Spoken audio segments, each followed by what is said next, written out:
जनाब अयाज लतीफ़ पलीजो साहब स्टेज ते वेठल इन पिंडाल में वेठल मुंहिंजा गैरतमंद भाइरो भेनरो मुख्तलिफ़ इलाइक़नि मुख्तलिफ़ ज़िलनि खां आयल साथियो जीए सिंध जीए असांजी हक़ परस जदोजहद सब खां पहिरीं असांजे क़ाइद असांजे अॻुवाण असांजे भाउ असांजे साथी नौजवाननि जी दिलियुनि जी धड़कन तमाम ज़बरदस्त सिंध की क़यादत मोहतरम अयाज लतीफ़ पलीजो साहब के उन 43 सालगिरह जो मुबारकूं ॾींदुसि। दादू जे दोस्तन जो इस्तक़बाल कयो, दादू जे वण वणा जो वाह लगो उन असां मंझि हिकिड़ो नओं रूप फूके छॾियो असां जूं हिमतूं वधी वयूं त वाकई दादू वियतनाम थी सके तो, वाकई दादू हे खुदड़न वडेरन के पादर हणी झुकाए सके तो। उहा जोश उहा हिम्मत मूं दादू जे जवानन में ॾिठो।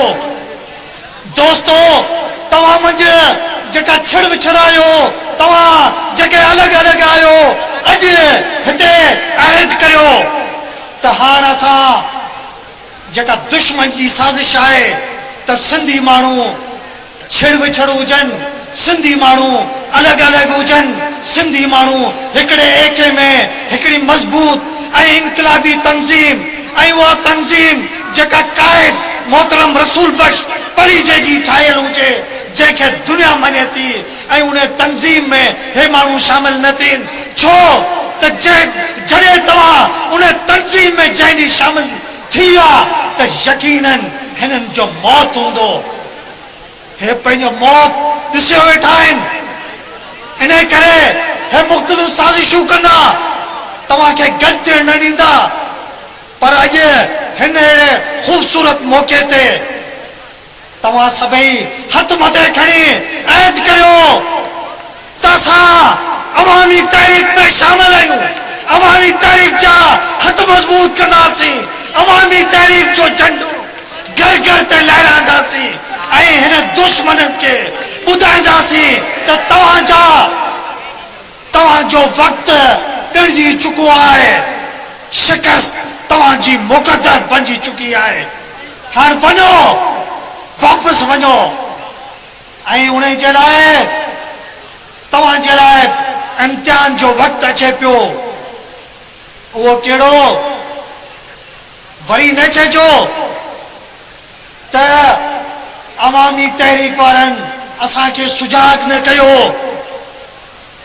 दोस्तो वो वक्त अचे पियो, वो वक्त है इलेक्शन उन इलेक्शन में जेकॾहिं तव्हां मंझि गैरत हूंदी, तव्हां मंझि जुरत हूंदी जेकॾहिं तव्हां चाहींदा त पंहिंजे 7 नसलनि जो परांद करियूं हिन गद्दार वैशी वडेरन के नीस ताईं नाबूद करियूं त पोइ दोस्तो हिननि के वोट जे बदिरां जूतो ॾेखारिजो साबित करे ॾेखारिजो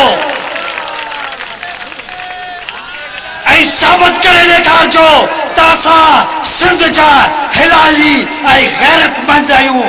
असां तव्हांखे नीस ताईं नाबूद करे सिंध में हिकिड़ो हक़ीक़ी इनकलाब आणींदासीं वो इनकलाब मोहतरम अयाज लतीफ़ पलीजो साहब की क़यादत में अवामी तहरीक की क़यादत में ईंदो।